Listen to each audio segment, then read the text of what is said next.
Hello, everyone, and welcome to episode 126 of the Run in the Paint podcast. I'm Miles here with Nick and Ben. Guys, how are you doing today? We're back. The Knicks still have life. Happy to be here and dissect it with you guys. Yeah, happy to be back as I've always been recently. Yes, Yes, sir. sir. Ben's been a main staple in these last few, and it's been great for all these recaps. And yeah, New York Knicks stay alive in Game 5 of the Eastern Conference Finals. We'll break down how they were able to keep their season alive and force a Game 6. We'll talk a little bit once again about the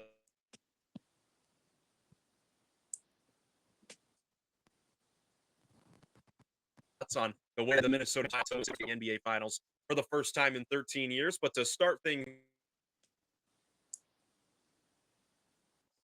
the last two episodes, back to back twos with incredible guesses off the jump. Let's see if we can do it again. Nick, who are we guessing for our first player?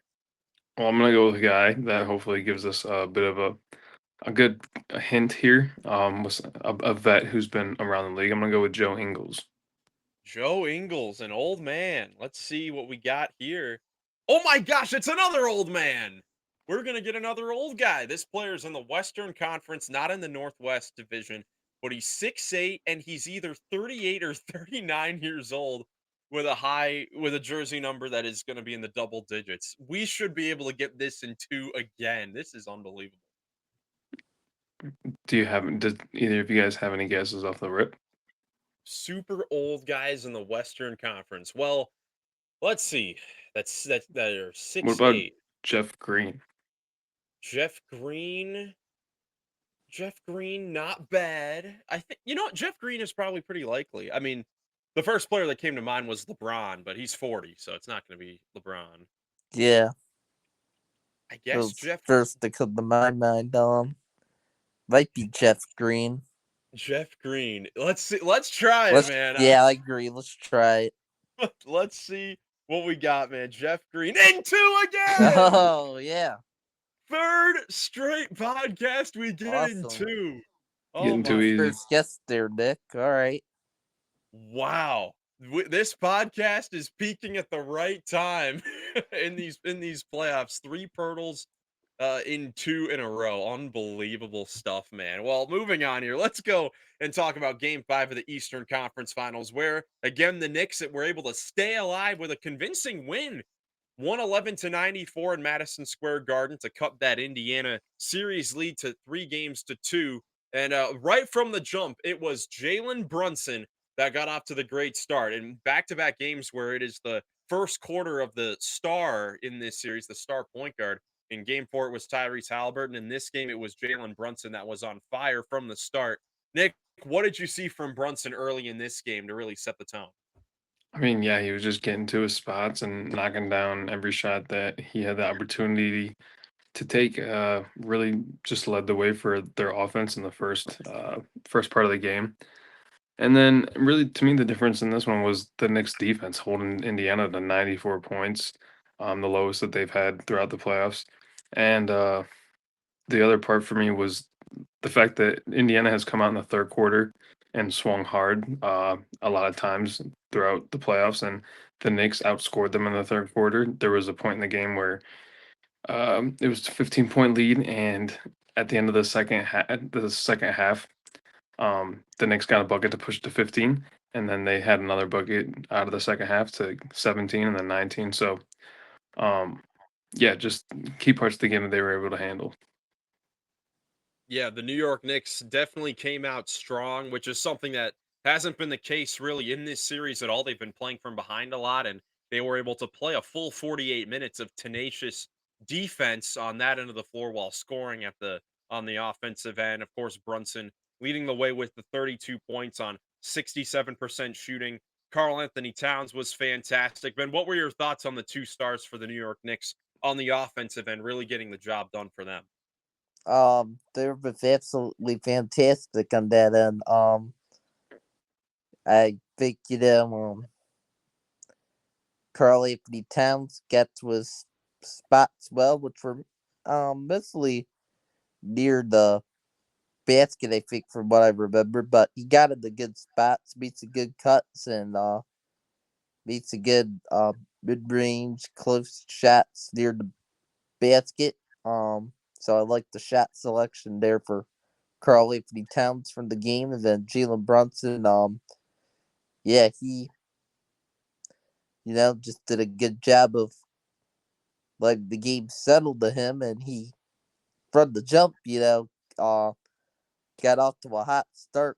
He had just played super good all game long, and the free ball was working for him. He was knocking down some tough 3-point shots, and the Pacers were just having a hard time slowing him down tonight. And he was, I would say, definitely the best star player tonight. Yeah, I mean, it wasn't even close when you take a look at the Pacer side of things as well. But real quick, I took a look at Carl Anthony Towns, the shot chart from his game, and of course, we cannot see it on here because it is too zoomed in. But when I took a look at it on the NBA stat website, where you can take a look at the shot chart for all these players, basically all of them were either at the rim or from three. I mean, they were great looks from 3-point range here. Taking a look on this right side, the Towns shot chart, you see it. Basically, he had 4 3-point attempts, and everything else was right in the paint inside, and only one shot was outside of the dotted line. So Karl Anthony Towns was getting to his spots and getting good looks off, and it was definitely huge for them to be able to rely on Towns' scoring ability and him being so efficient in this game because it's been a pretty up and down series for Towns, even though he scored 20 plus points in every game. But having that 1-2 punch there of Brunson and Towns, I was combining their names, is definitely huge. It's definitely huge, and they needed it with their season on the line. Yeah, those two stepped up, and honestly, like they've been having a great offensive series. The Knicks in general, um, it's been led by Brunson. He's been the main engine of their offense all season long, and he's great. But Towns has been phenomenal as well. Like they put up the graphic first duo since Kobe and Shaq to have opening conference final games with 20 or more points each, and yeah, I mean, they're playing historically like that duo, like they're in the same conversation. And then you add in like OG Anunoby's playing really great from the perimeter, knocking down shots. Mikal Bridges has looked really good, and you get production late in this series from your bench, Landry Shamet and DeLon Wright, even Deuce, like hitting big shots. The next offense hasn't been the problem. It's their defense, and today their defense was really really good. Yeah, I love how they responded in the second half when the Pacers were trying to make a comeback, and it really started happening when Karl Anthony Towns picked up his fourth foul. Another game where he goes into foul trouble, and it happens when they have a 20-point lead. He comes out of the game, and let's see. I mean, it's a 8-0 run.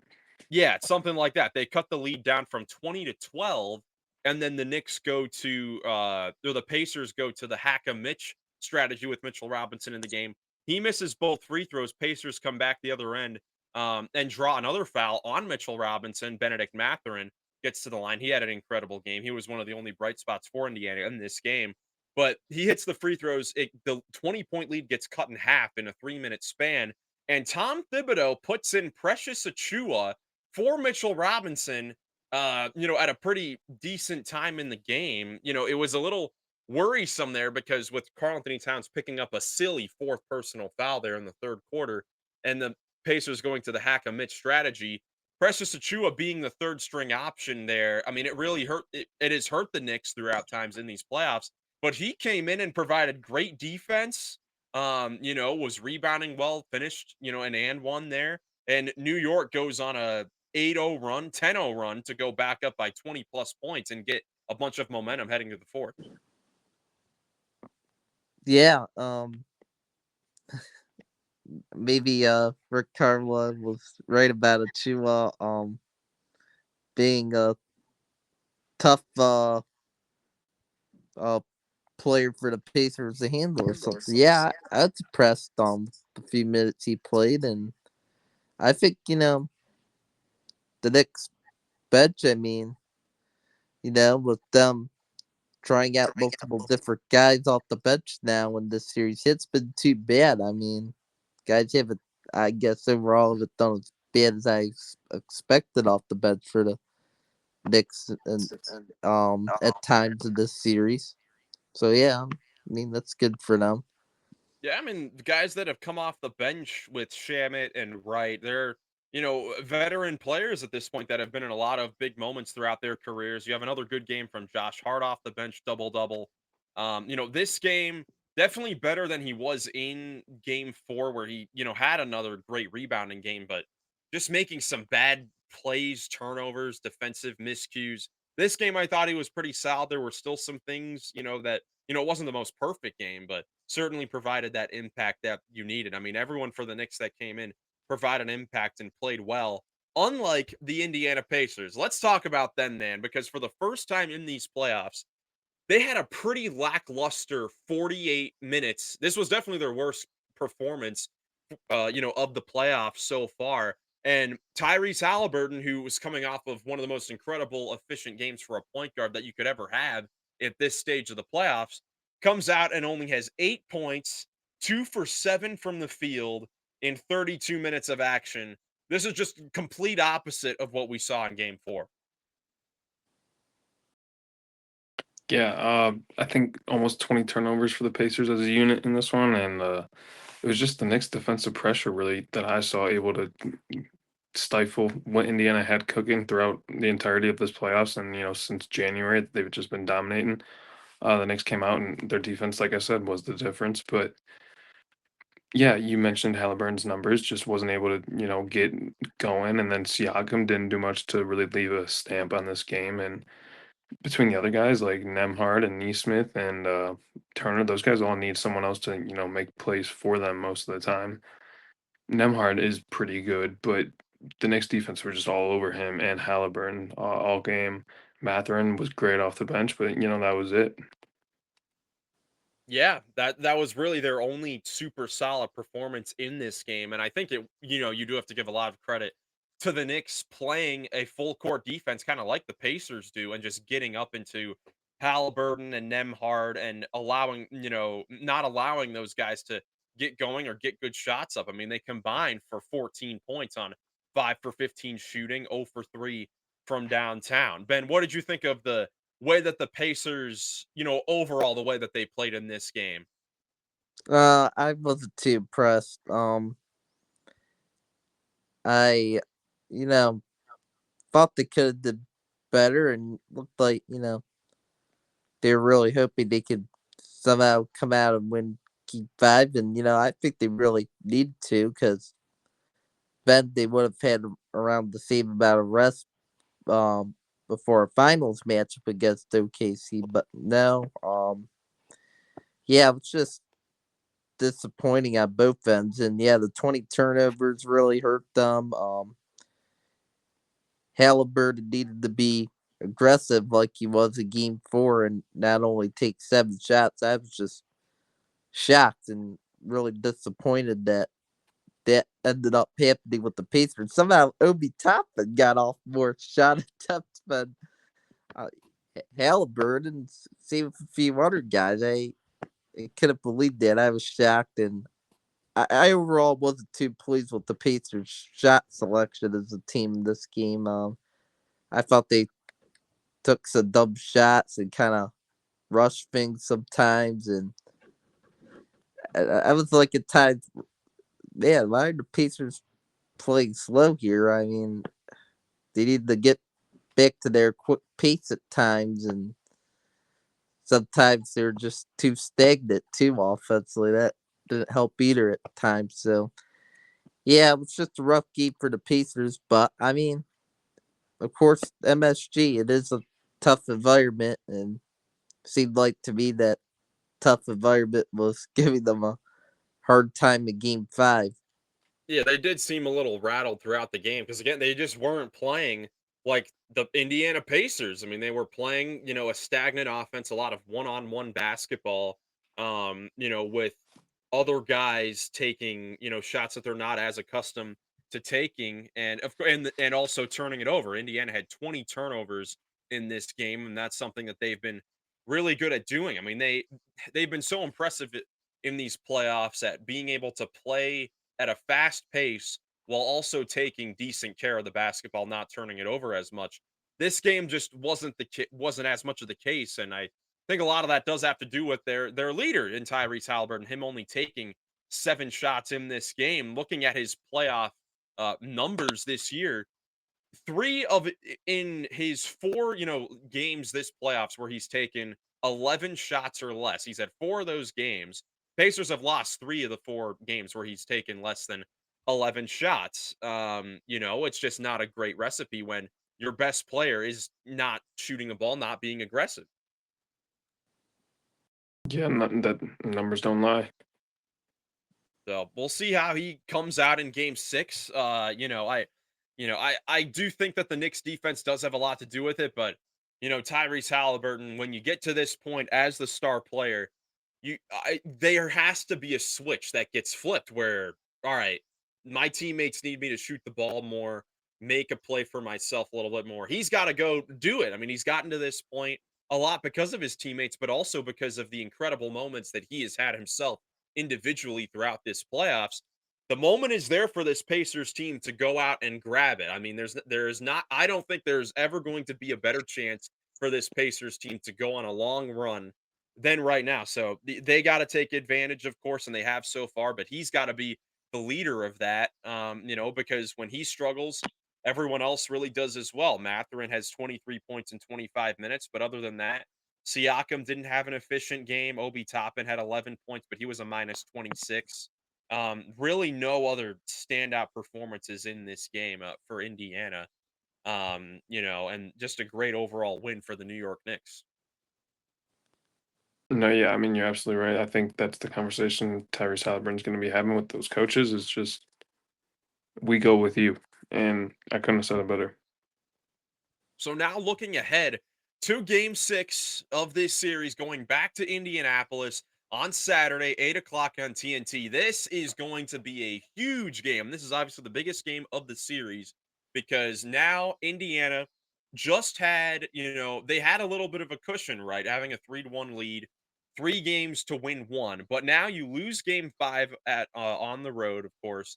Now you have a game at home, one game at home to advance to the NBA Finals.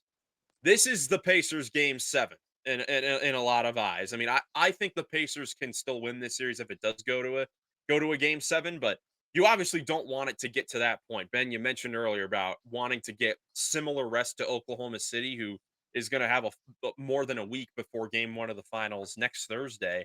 You want to get that little bit of cushion there and not push it to the limit. So Indiana, to me, needs to take care of business in game 6 at home. Yeah, to me, this game 6 coming up for Indiana is a must win for them. Like, you got to take advantage of being at home. You you got to adjust going into game 6. Got to be better than game 5. Hope Halliburton, being back at home, could just somehow come out and be aggressive and look back to being great. And same with Siakam. We could get an aggressive Siakam for the Pacers in game 6 too. Um, so well, hopefully both of those guys can really get it going for the Pacers. And I think speaking of the rest thing Miles brought up, yeah, I mean, if it was forced to a game 7, they would only have a couple days rest because that would have to happen on Monday. Say if the Knicks forced that, and you don't want to go back to MSG for game 7. You know how crazy those fans will get, and they remembered what happened last year when the Pacers beat them in the game 7. That was just bring them back to that tough environment. So it won't be easy in game 6 for the Pacers. Obviously, I think the Knicks are starting to get them down better, and they're staying healthy. So they just better take care of business. Yeah, I mean, game 6 is definitely gonna be a key one, there's no question about it. You mentioned a bit about, the Pacers needing to make some adjustments because New York made some big adjustments with putting their pressure up full court a little bit more, making things difficult for Halliburton and Nembhard and TJ McConnell when they come across half court when they bring the ball up. Nick, what are some tactical things or some adjustments that you wanna see from the Pacers going into game 6 now that they've seen that the Knicks are not gonna just go away here, and they are gonna play a full court press defense to try to make it difficult? I don't know if there are many. Like I heard Stan Van Gundy on the broadcast talking today. Like there's really not that many tricks at this point. You need your star players to play well, and you need to do things like grab the 50-50 balls and take care of the basketball and make your open layups and play good defense and get rebounds. So I think that Indy wants to, take care of business in game 6. You do not want to go back to MSG for game 7. That's brutal.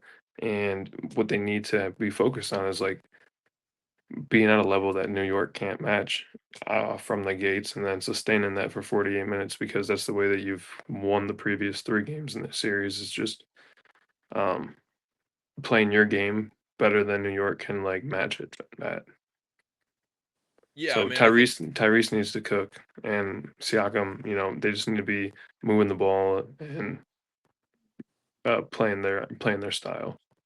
exactly. Pacers need to play their brand of basketball at that fast pace and getting the Knicks tired out there because that's something as well. I mean, playing this full court press defense for Indiana because they have so many guys that can do it and they're so deep, and they've been playing this way all year. Their guys are they have the stamina to do that and play that style of basketball for long periods of time, not just in one game, not just in a couple games, but in full series and full weeks and all that. The New York Knicks do not have, the experience of playing a style of basketball, a full court defense style of basketball for long periods of time. So it worked in one game. How long is this going to work until OG Anunoby and Mikal Bridges get tired from doing things on that end of the floor? Of course, those guys are used to playing a ton of minutes, but they play a slower style of basketball. So there are some chances for them to rest a little bit and not use as much energy if they're going to play that full court press defense again in Indiana, which you think they would in game 6 since it worked in game 5, how long are they going to be able to keep the stamina on that end of the floor before they just get too tired, before they get burnt out since they're not used to playing, that style of defense? We shall see. Yeah, for sure. For sure. Definitely a huge game 6 again Saturday in Indiana. That building is going to be loud. We're coming down to the end of this series, so we're also coming down to the final potential inside the NBA shows on TNT as well. So we're coming up on the finish line on all that as well. So excited for game 6. Not all I already cannot wait for that. See all the adjustments that could be made. Hope you guys are excited for it as well, watching as well. Um, Talking about the other series that just wrapped up here, Ben and I did a little bit on the recap last night, but Nick wasn't on. Talking about the Western Conference Finals, where Oklahoma City wrapped up their series with a 30-point victory in game 5 on Wednesday night to defeat the Timberwolves in 5 games. Nick, what impressed you the most about how OKC was just able to take care of business in game 5 and, in this series, getting it done in 5 games? Yeah, well, I mean, I don't know how much to say. Felt like they were up by 60 after the first quarter. It was just an absolute dismantling of an organization from, top to bottom in 48 minutes on a hardwood basketball court. I mean, it's unbelievable. Just nobody showed up for Minnesota. Nobody showed up, and the Thunder looked as great as ever. Yeah, I mean, there's really not much more to say about that. For OKC going forward, because they have all this rest before they, play in the NBA Finals to start off with, and we obviously will have some time to preview that series once we figure out the opponent. Which opponent between New York or Indiana do you guys think that Oklahoma City would rather play in the NBA Finals? Nick, let's start with you. whoever wins, Or do you think it doesn't matter? Do you think it even matters? I don't think it matters. I got Thunder in 5, despite probably who wins. I think, yeah, that's where I'm at right now. Although I did have Celtics in 5, and the Knicks beat them in 5. So, uh, I think whoever wins the series in 7 is what the Thunder are hoping for, so that they only have Tuesday and Wednesday to rest before coming into OKC for Game 1. Um, no, I really don't think it matters. I think the Pacers have a better chance at stealing one of the first 2 games and making it interesting. Because they play a style that I just think that their kind of style and their identity is stronger than the Knicks' just really good offense that has led them sort of throughout the playoffs so far. Yeah, definitely going to be tough, regardless of who comes out of this series. For the Eastern Conference team against OKC. Ben, what do you think? Who do you think that the Thunder would rather play in the NBA Finals, or does it even matter? I mean, I don't think it matters too much, but I think they would slightly. Well, I don't know if the Thunder as a team would, slightly lean one team or another. I don't think to them it matters too much. But if I were them, I mean, I would want to play New York a bit more. I think because the Pacers could play that tough, fast style and stuff, and I just think New York would be an easier team for them to be able to like wear out too.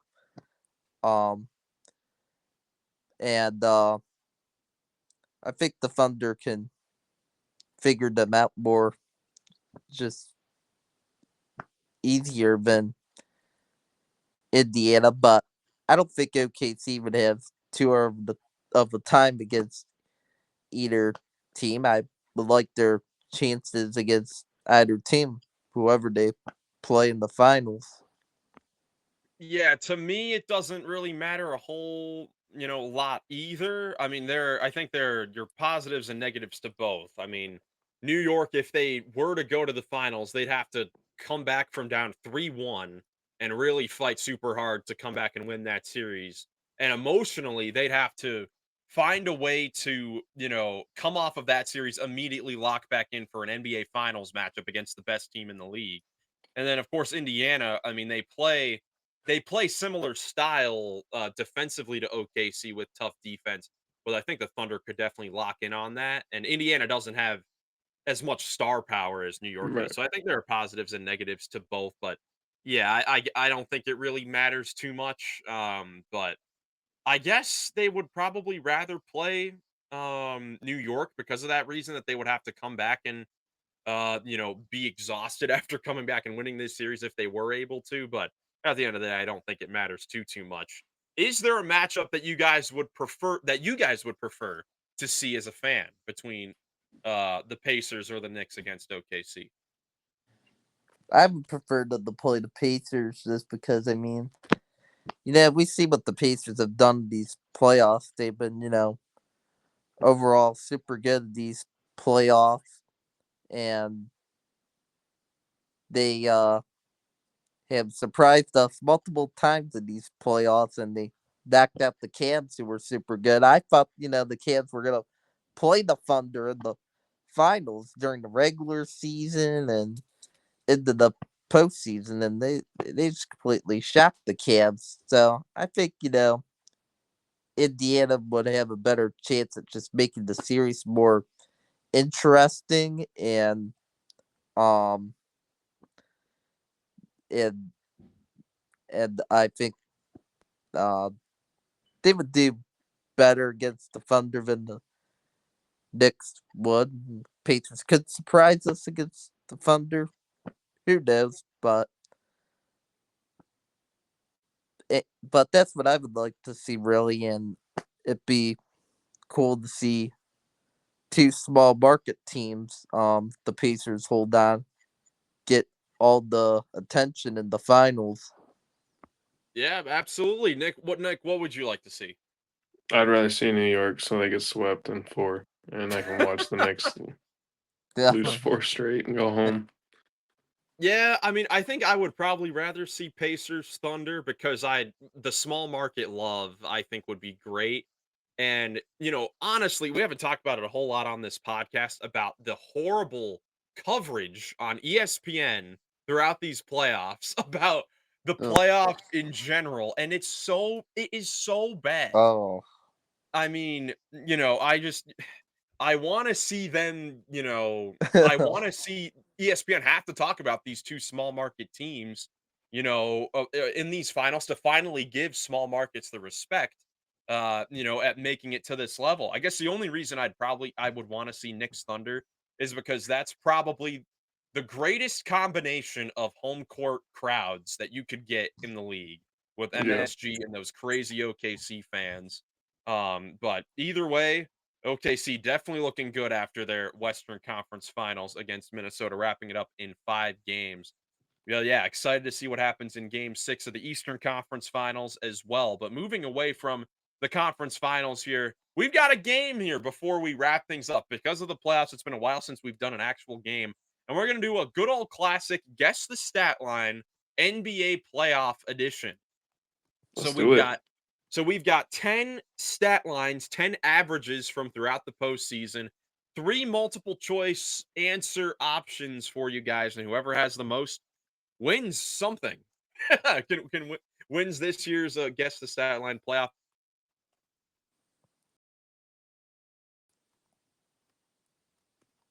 Let's see, who do you go for? Anyone? You want me Oh yeah, you pick. first? We'll go with Ben first for this one. So again, 3 all right. multiple choice options with the stat line. I've just got the points, rebounds, and assists. And remember, this is this year's playoffs for these players. Now, I guess the question is, if let's say Ben were to miss this question, does Nick get an extra chance to guess between the other 2 options? I don't know, Ben. What do you think? Uh,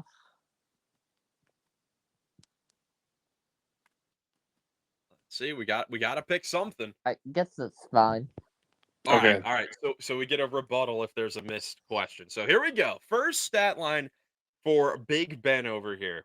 This player in these playoffs averaged 25 points, 9 rebounds, and 5.5 assists per game. Another thing we could do is if you feel like guessing before the multiple choice answers and you get it right, Worth 2? 2 points. Let's do that. You can guess before the multiple choice, and if you get it right, you get 2 points. If you guess what the All answer, you get right, 1. that's So fair. 25 points, 9 rebounds, 5.5 assists in these playoffs. You think? Okay. Well, I think this has got to be a star player, so it's a hopeful indicator that it could be a star player. But just who could it be? That I'm not totally sure about. Um, trying to think, but can I do multiple choice? Yes, you can just go ahead to the multiple choice. So All multiple right. choice, we have LeBron James, Kawhi Leonard, or Paolo Banchero. Oh, 25 interesting. points, 9 rebounds, 5.5 assists in these playoffs. 3 players who didn't make it past the first round this season. Hmm.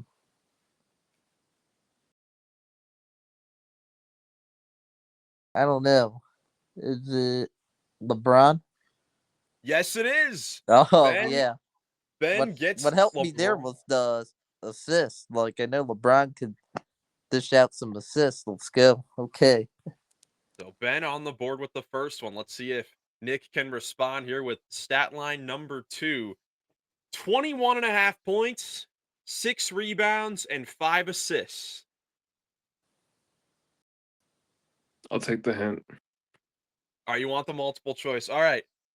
Pascal Siakam, Jalen Williams, or Julius Randle. 21.5 points. Oh, as Nick leaves us momentarily. Hold on. Let's bring him back in. There he is. 21, 6, and 5. Yeah. Yep. And it's either Randall or who? Randall, Siakam, or J Dub. I'm gonna go with Randall. Randall is correct. What a start for these two, each with 1 point after 2 rounds. What a start we have here. And I've got 0 so far. So here we go. Here comes Ben with player number 3. This player in these playoffs averaged 16 points, 5.5 rebounds, and 1.5 assists. Multiple choice. All right. Christian Brown, Miles Turner, or Jared Allen? Okay.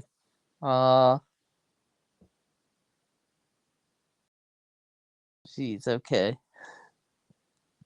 Got it narrowed down to 2 options here. Is it Jared Allen? Incorrect. Ah, Incorrect. Nick with a chance to steal. 16 points, 5.5 rebounds, 1.5 assists. Is it Christian Brown or Miles Turner?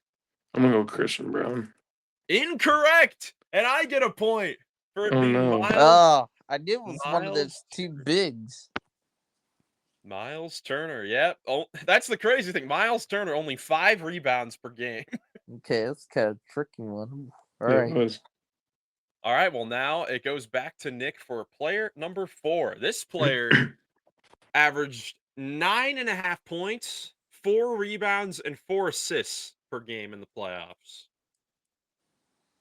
Multiple choice. All righty. Is this Drew Holiday, TJ McConnell, or Kevin Porter Jr.? I'll go with Drew Holiday. Drew Holiday's correct. Nick again.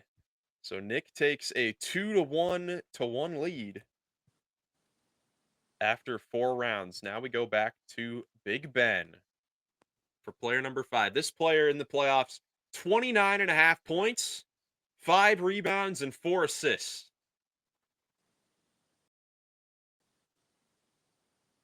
Multiple choice. All right. Going with all multiple choice here. Is this Franz Wagner, Stephen Curry, or Donovan Mitchell?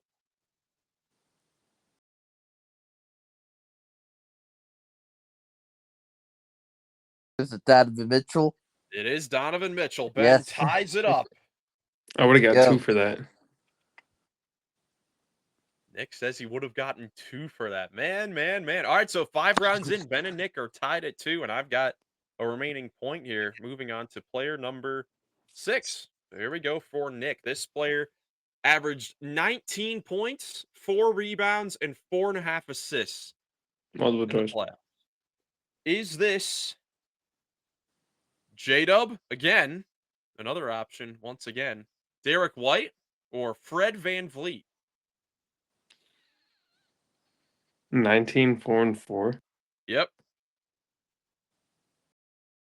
Derek White.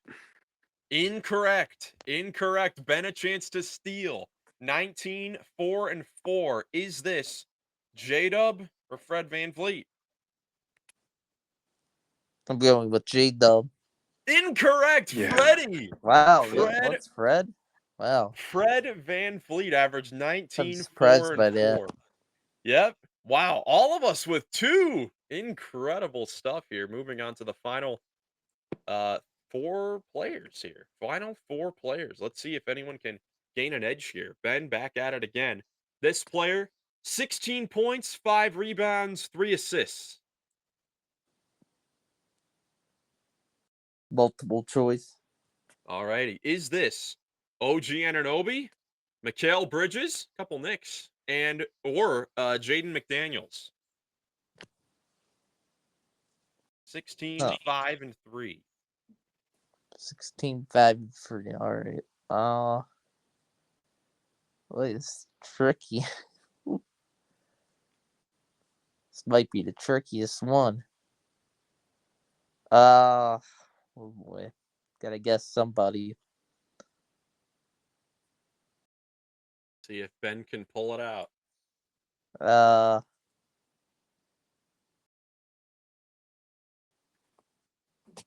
Is it OG Anunoby? Incorrect. Not OG Anunoby. McDaniels.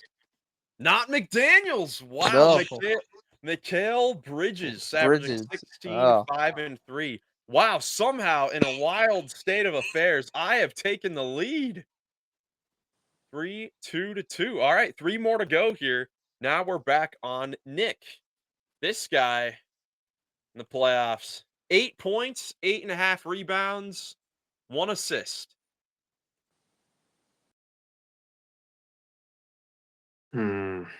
I might take a swing, I guess. He's thinking about it. He's thinking about taking the lead. All right, screw it. Steven Adams? Not Steven Adams, but not a bad guess. Not a Dang. bad guess. So how does this work? Now does Ben get all these? Or Nick, do you still get multiple choice? No, I don't get multiple choice. All right, Ben, you want to swing it? 8 points, 8.5 rebounds, 1 assist. Ah,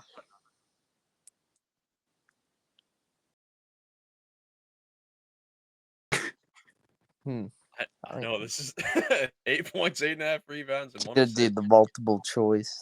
All right, multiple choice. Is this Rudy Gobert, Isaiah Hartenstein, or Michael Porter Jr.? Ooh, Nick's mind was in the right area with Steven Adams. I would have guessed Zubat second. is it Hardstein? Hartenstein is correct. Yes. And Let's Ben go. is up 3-2. We'll call it that. Mine don't really count here. So Ben has a 3-2 lead now with 2 to go. Now let's see here. Nick has always been known on this podcast for winning these little games here. Let's see if he can make a bit of a comeback in these final 2. Ben does get the first guess on this next one. 16.5 points, 8.5 rebounds, 1 assist. Ooh. Give me the multiple choice. All right, multiple choice options are Ivica Zubac, Aaron Gordon, or Chet Holmgren for 16, 8, and 1. 16, 8, and 1.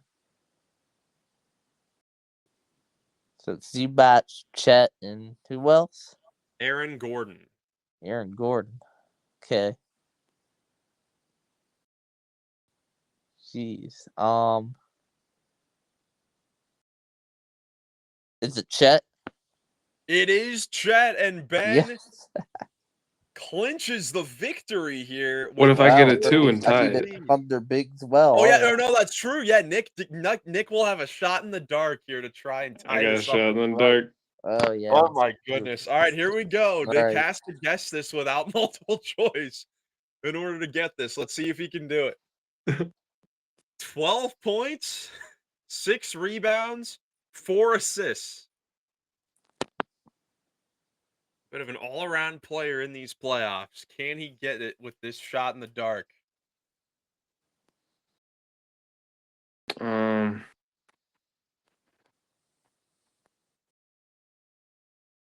12 points, Norm 6 Powell. rebounds, 4 assists. Nope, not Norman Powell.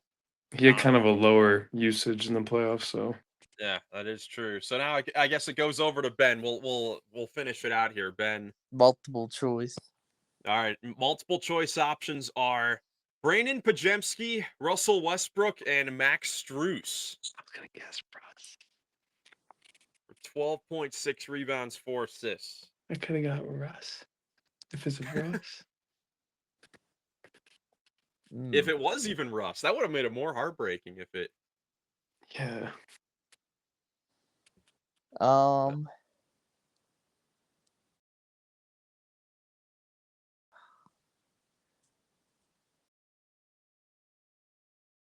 And looking to put the icing on the cake with this one.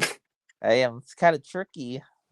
Kind of a tricky one. Well, I guess here's the Is deal. it Russell Westbrook?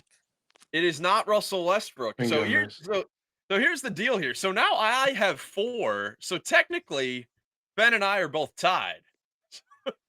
So we might need to do one quick tiebreaker here with me and Ben. Is that one Max Strus? Oh. It was Max Strus. Oh man. 12, 6, and Debating 4 it for was Max maybe Strus. him.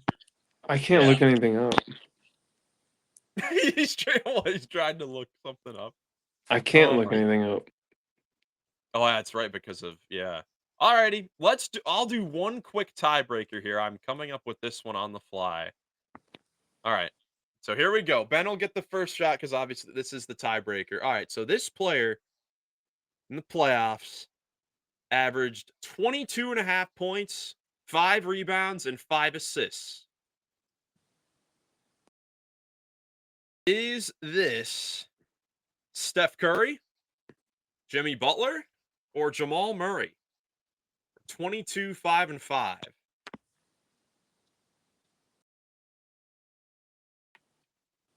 Ooh.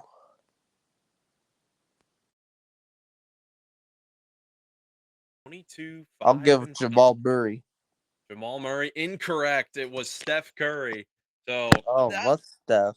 That so kind of fooled me technically I there. get the win, but when the head to head with Ben and Nick, Ben gets the victory, and Nick, well, one of the first times ever he falls in this in these challenges. But yeah, there's the guess the stat line NBA playoff edition. I'll be back. Yeah.